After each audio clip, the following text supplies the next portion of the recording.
उमा महेश्वराय नमः।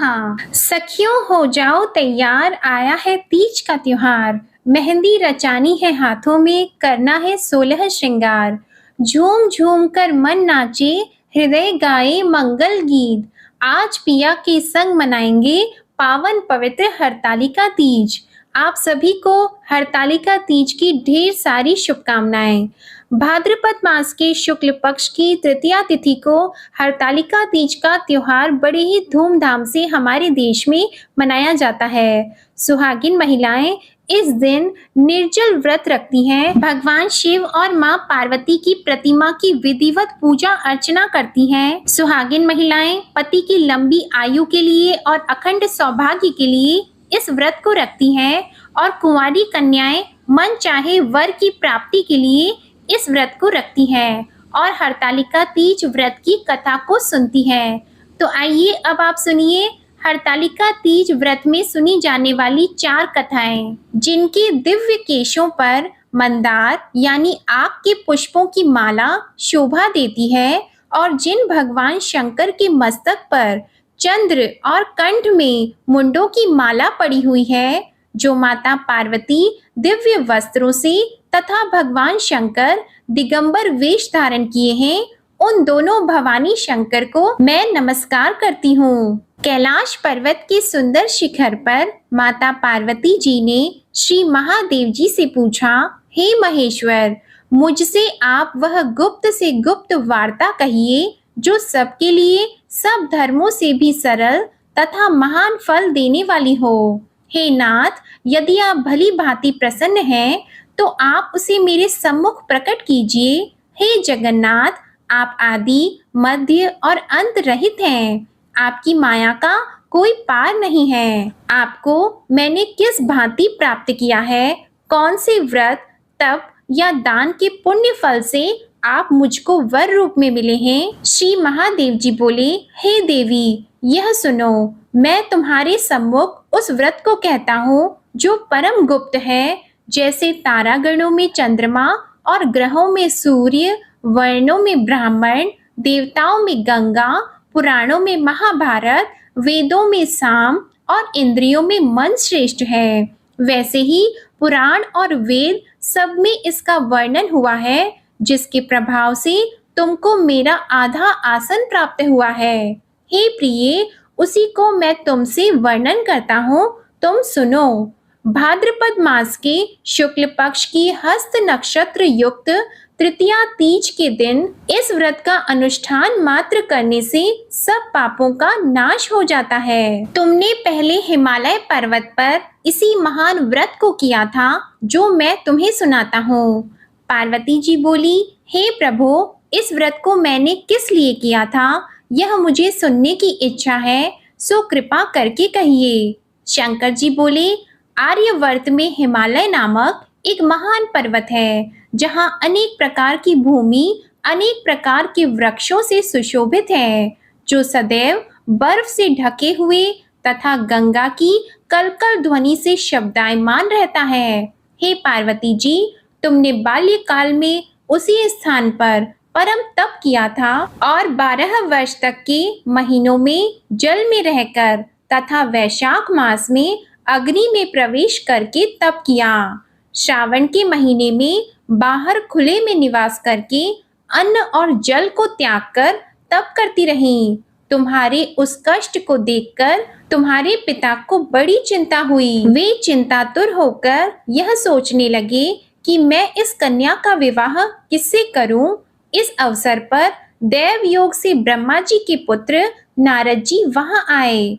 देवर्षि नारद ने तुम शैलपुत्री को देखा। तुम्हारे पिता हिमालय ने देवर्षि को अर्घ्य पाद्य आसन देकर सम्मान सहित बैठाया और कहा, हे मुनीश्वर, आपने यहाँ तक आने का कष्ट कैसे किया है? कहिए, क्या आज्ञा है?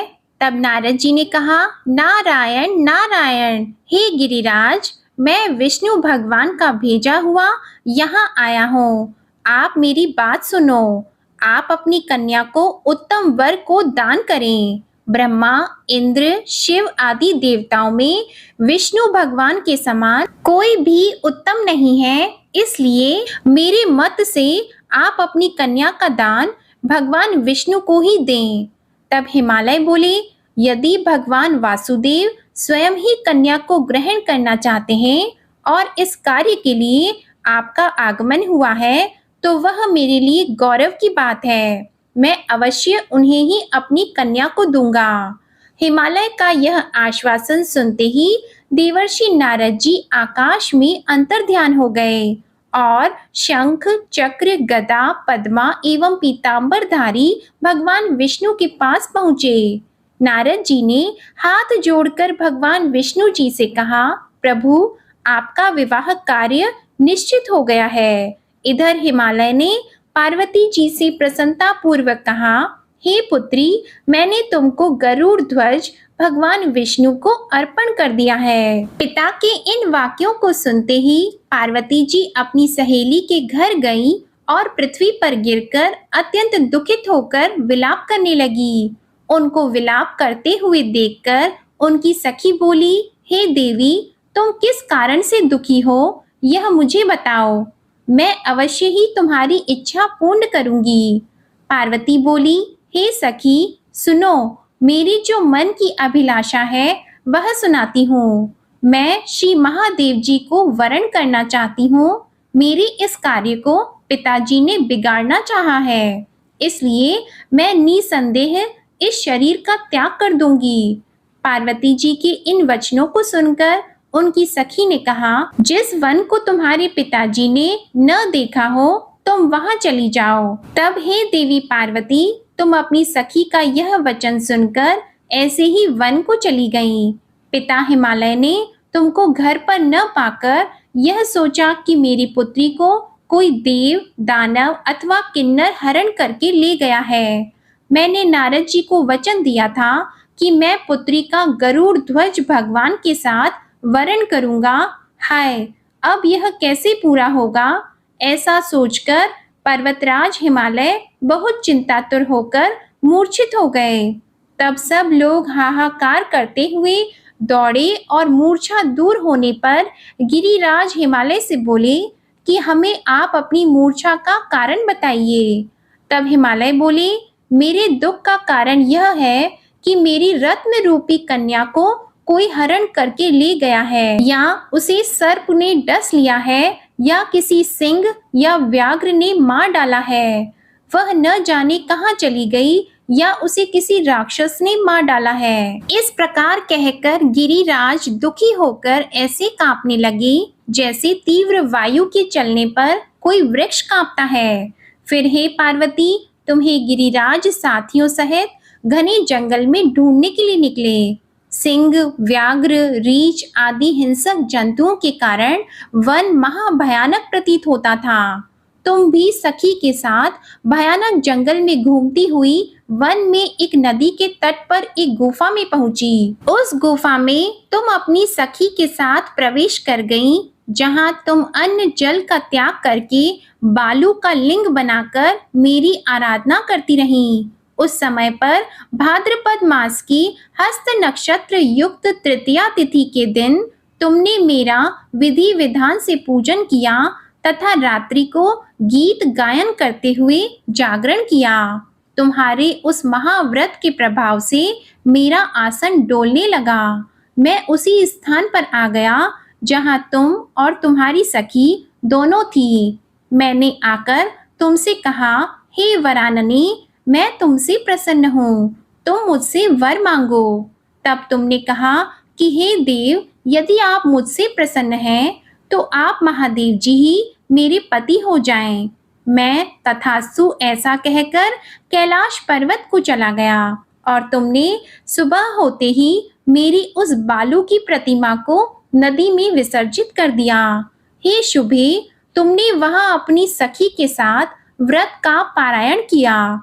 इतने में तुम्हारे पिता हिमवान भी तुम्हें ढूंढते ढूंढते उसी घने वन में आ पहुंचे। उस समय उन्होंने नदी के तट पर दो कन्याओं को देखा तो ये तुम्हारे पास आ गए और तुम्हें हृदय से लगाकर रोने लगे और बोले, बेटी, तुम इस सिंह व्याघ्र आदि युक्त घने जंगल में क्यों चली आई हो? तुमने कहा, हे पिताजी, मैंने पहले ही अपना शरीर शंकर जी को समर्पित कर दिया था, किंतु आपने इसके विपरीत कार्य किया, इसलिए मैं इस वन में चली आई और तपस्या करने लगी। ऐसा सुनकर हिमवान ने तुमसे कहा कि मैं तुम्हारी इच्छा के विरुद्ध यह कार्य नहीं करूंगा। तब वे तुम्हें लेकर घर को आए और तुम्हारा विवाह मेरे साथ कर दिया। हे प्रिय, उसी व्रत के प्रभाव से तुमको मेरा अर्ध आसन प्राप्त हुआ है। इस व्रत राज को मैंने अभी तक किसी के सम्मुख वर्णन नहीं किया है। हे देवी, अब मैं तुम्हें यह बताता हूँ कि इस व्रत का यह नाम क्यों पड़ा। तुमको सखी हरण करके ले गई थी, इसलिए हरतालिका नाम पड़ा।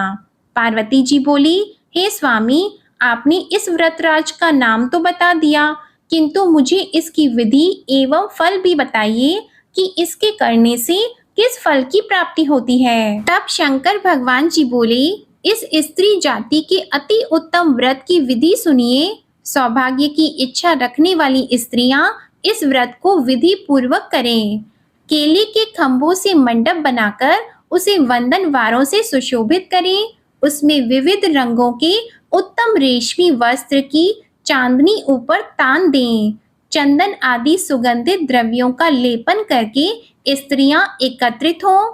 शंख, भेरी, मृदंग आदि बजाएं।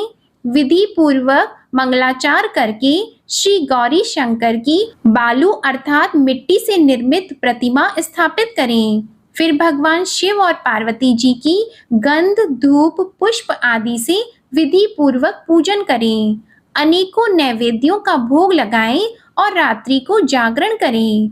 नारियल, सुपारी, जवारी, नींबू, लौंग, अनार, नारंगी आदि ऋतु फलों तथा फूलों को एकत्रित करके धूप, दीप आदि से पूजन करके यह कहें, हे कल्याण स्वरूप शिव जी, हे मंगल रूप शिव जी, हे मंगल रूप महेश्वरी, हे शिवे, सब कामनाओं को देने वाली देवी, कल्याण रूप तुम्हें नमस्कार है। कल्याण स्वरूप माता पार्वती, हम तुम्हें नमस्कार करते हैं। भगवान शंकर जी को सदैव नमस्कार करते हैं।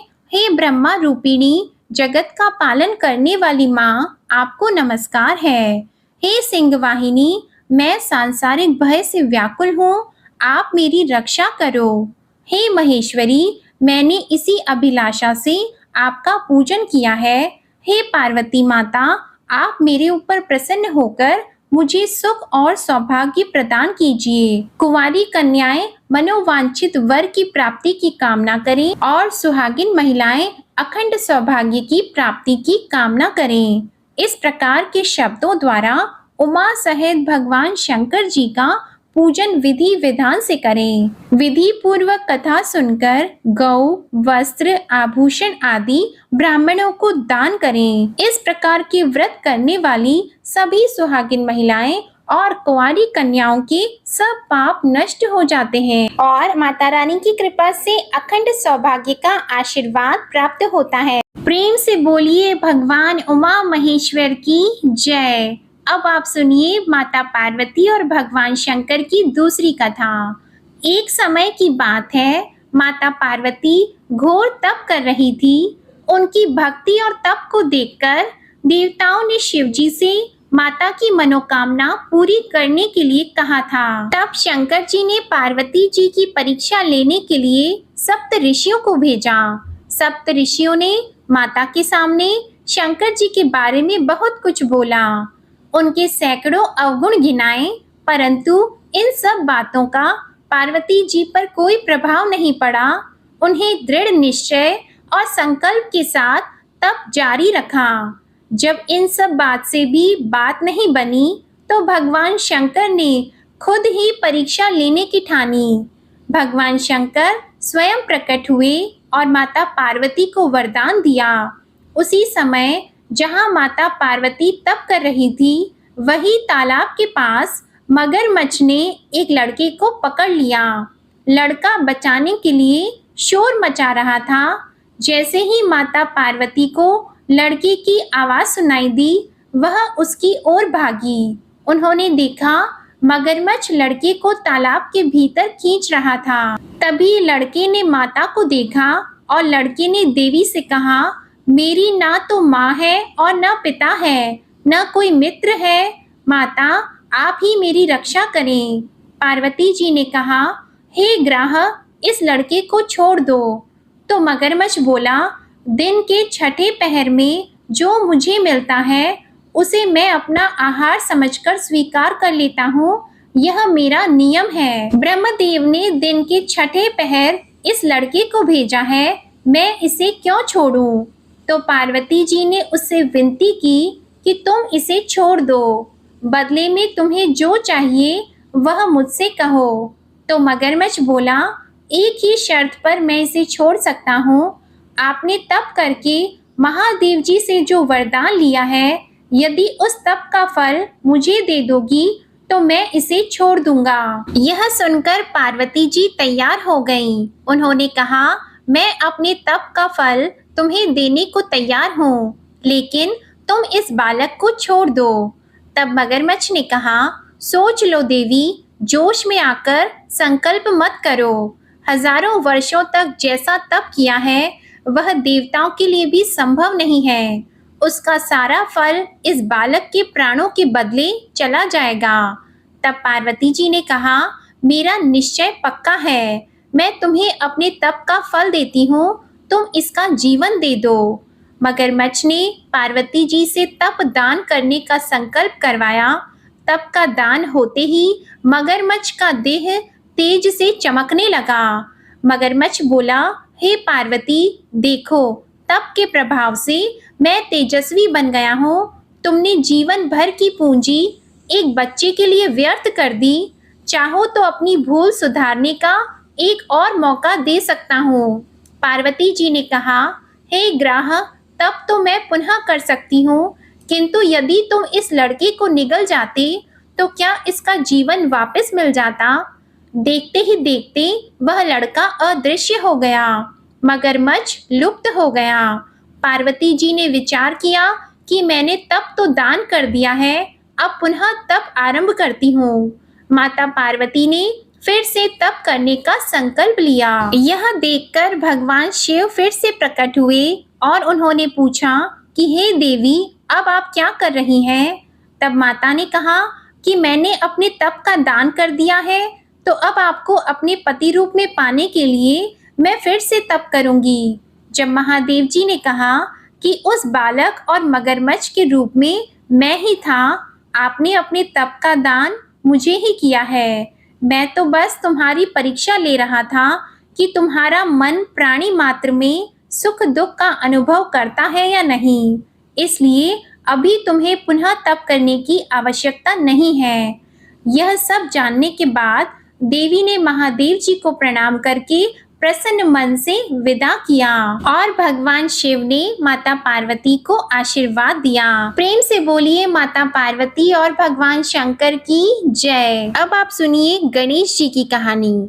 एक साहूकार था, उसके घर रोज एक ब्राह्मणी रोटी लेने के लिए घर आती थी।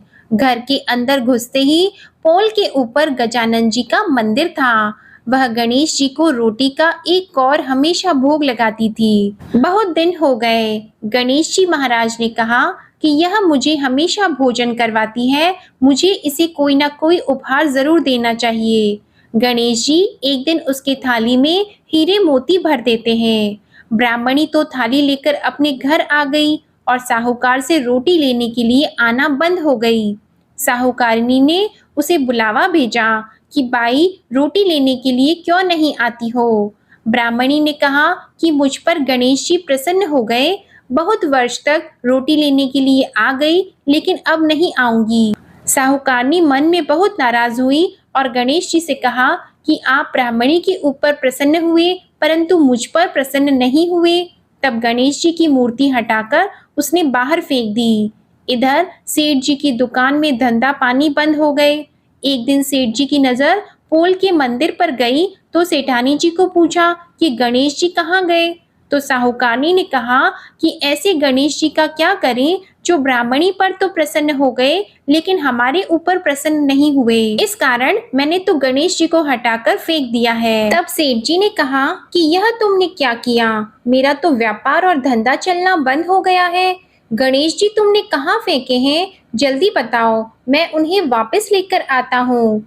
साहूकार जी वापस से गणेश जी को लेने के लिए गए तो गणेश जी इतने भारी हो गए कि वे उठे ही नहीं। साहूकार जी ने कहा कि मेरे से गलती हो गई है, आप मेरे घर पधारिए।